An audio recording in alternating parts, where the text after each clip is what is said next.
जय हिंद दोस्तों। समान मिलिट्री सर्विस पे यानी कि एमएसपी इक्वल पर सैनिकों की बड़ी जीत हुई है। आरटीआई देखकर दिल्ली हाई कोर्ट के जज भी मना नहीं कर सकते हैं इक्वल एमएसपी 15,500 करने से, मजबूर हो जाएंगे। पहले तो मैं आरटीआई के कुछ सवाल थे जो आर्मी की तरफ से और नेवी की तरफ से दिए गए हैं कि एमएसपी 15,500 इक्वल क्यों की जाए जेसीओआर की। उसका लेटर आया हुआ है, दोनों आर्मी का और नेवी का लेटर आया हुआ है। कठिन परिस्थितियों में जवान रहते हैं और एमएनएस की एमएसपी खत्म हो सकती है उस आरटीआई के जवाब से। तो मैं दोनों आरटीआई के जवाब दिखाऊं उससे पहले मैं बता दूं कि क्या है मैटर। समान मिलिट्री सर्विस पे पर सभी जेसीओ और जवानों को बधाई। आरटीआई के आर्मी और नेवी के ऐसे जवाब जो दिल्ली हाई कोर्ट के जज भी नकार नहीं सकते हैं। यानी कि जो जवाब आए हैं वो दिल्ली हाईकोर्ट के वकील भी उसको नकार नहीं सकते हैं और इसको 2 दिन बाद दिल्ली हाईकोर्ट में दाखिल किया जाएगा। इन जवाबों को, जवाब क्या आए हैं वो मैं आपको बताता हूं और वो लेटर भी दिखाऊंगा जो लेटर में ये जवाब आए हैं। एमएनएस क्या कॉम्पिटेंट रैंक है? इसका जवाब आया है नहीं। तो आपको पहली बड़ी बात है कि एमएनएस को एमएसपी जेसीओआर से ज्यादा मिलती है और जो दिल्ली हाईकोर्ट में 31 जुलाई को सुनवाई होनी है उसमें यह कहा गया है कि एमएनएस को एमएसपी जेसीओआर से क्यों ज्यादा मिल रही है। दोनों पक्ष से कहा गया है कि आप अपने अपने सबूत लाएं, क्यों ज्यादा मिल रही है और क्यों नहीं मिलनी चाहिए एमएनएस को, जेसीओआर को क्यों ज्यादा मिलनी चाहिए। तो अब आरटीआई ने यह जवाब दे दिया है कि एमएनएस कॉम्पिटेंट रैंक नहीं है। दूसरा ये कहा गया है एमएनएस बेसिक मिलिट्री ट्रेनिंग करती है। जवाब आया नहीं, केवल ड्रिल करती हैं। यानी कि मिलिट्री बेसिक ट्रेनिंग नहीं करती, केवल ड्रिल करती हैं। इनका बीपीटी पीपीटी होता है? तो जवाब आया नहीं।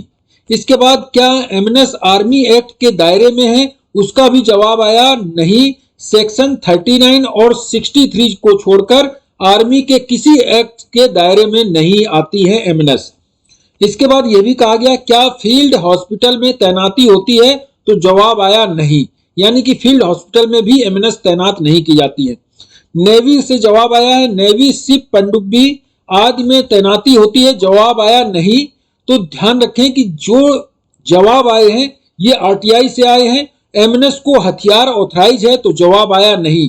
अब इन सभी जो जानकारी आई है इसको मजबूती से दिल्ली हाईकोर्ट में रखा जाएगा। अब मैं वो लेटर दिखा रहा हूं जो लेटर आरटीआई से जवाब मिले हैं। 6 जुलाई को आरटीआई सेल की तरफ से जवाब आया है और ये जवाब श्री वीर बहादुर साहब voice of national coordinate voice of ex serviceman society के हैं।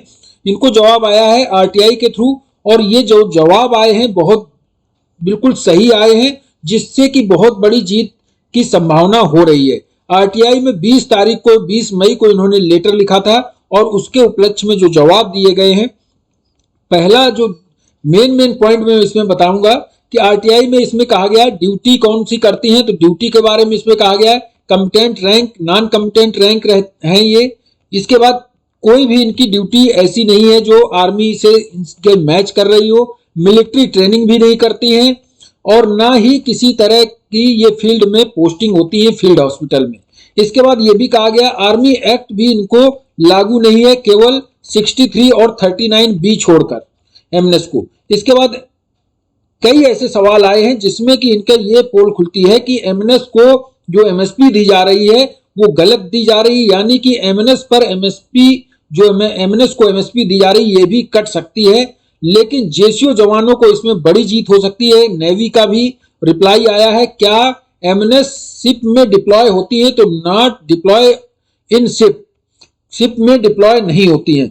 तो बिल्कुल क्लियर हो गया कि एमएनएस सेना में जरूर हैं लेकिन वो मिलिट्री से कंसर्न उनका नहीं है।